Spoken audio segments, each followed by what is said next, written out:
Poluição, buraco na camada de ozônio, mudanças climáticas, todos nós estamos nos ressentindo disso.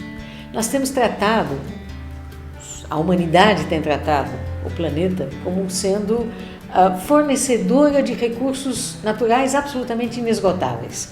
E não é verdade, né? E nós precisamos muito desse planeta. Afinal de contas, o nosso consumo tem sido desigual, né, desses recursos, e algumas coisas poderiam mudar. Por exemplo, a distribuição desse consumo.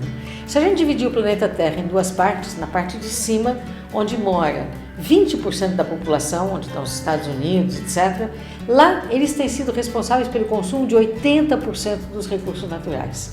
Aqui na parte de baixo, onde está o Brasil, a África, etc., nós temos 80% da população que tem sido responsável pelo consumo de 20% dos recursos naturais.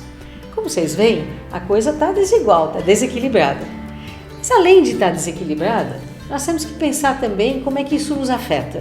E no caso das mulheres, elas têm sido impactadas de uma maneira ligeiramente diferente, por alguns motivos. Por exemplo, se as mudanças climáticas acabam afetando a saúde do filhote, do pai, do avô, do tio, do marido, seja lá de quem for, quem é que vai cuidar da pessoa que está doente? Quem é que vai cuidar das crianças? A mulher que tem que cuidar das crianças. Outro pedaço diferenciado é que nós temos utilizado um pouco mais água, energia, etc. e tal, para poder limpar a casa. A gente bem que gostaria que essas tarefas fossem mais socializadas e mais divididas entre todos nós.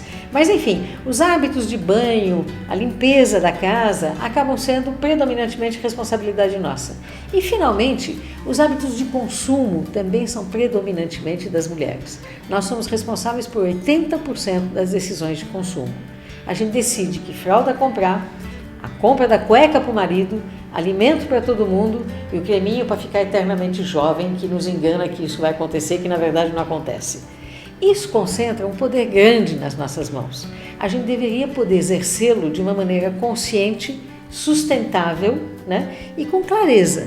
Por exemplo, quando a gente vai na feira e a gente resolve comprar um alface para a família, a gente acaba comprando aquela alface mais verde, maior e mais barata, pensando que a gente está levando o melhor para casa. E de repente as mulheres da Via Campesina nos ensinam que com isso nós estamos consumindo, cada um de nós, 15 litros de agrotóxico por ano. Se a gente comprasse aquela outra alfacinha que acabou sendo produzida sem agrotóxico, talvez um pouquinho, um tostão mais cara, talvez um pouquinho menor, com certeza a gente estaria levando mais saúde para casa. Mas falta informação para nós. Nós precisamos dessa informação. Nós precisamos saber onde encontrar cada um desses produtos para poder comprar de uma maneira com mais clareza, mais saudável. Nós precisamos pensar também, repensar um pouco nossos hábitos de consumo. Colou-se a nós que para ser feliz a gente precisa comprar XYZ. Gente, nós precisamos de hábitos de consumo que sejam sustentáveis, que não ameacem a sustentabilidade do planeta. E nós, como responsáveis por esse número grande de decisões, precisamos pensar um pouco mais criticamente isso. Acontece que, em momentos de crise, nós somos mobilizadas para fazer alguma coisa. Por exemplo, falta de água em São Paulo, que não deveria acontecer, porque há 10 anos atrás tinha que se ter planejado outras fontes que pudessem trazer água para cá, o que não foi feito, né? No meio do caminho, nós também precisamos pensar quem são os atores que são responsáveis por essa falta de água e como é que a gente poderia agir junto. Dizer só, Dona Maria, fecha a torneira quando estiver no telefone ou quando estiver escovando os dentes, significa nos infantilizar e não nos fornecer as informações necessárias. Nós precisamos saber que vazamento subterrâneo existe e que ele deveria ser consertado e que ele representa 30% da água limpa produzida aqui nessa cidade.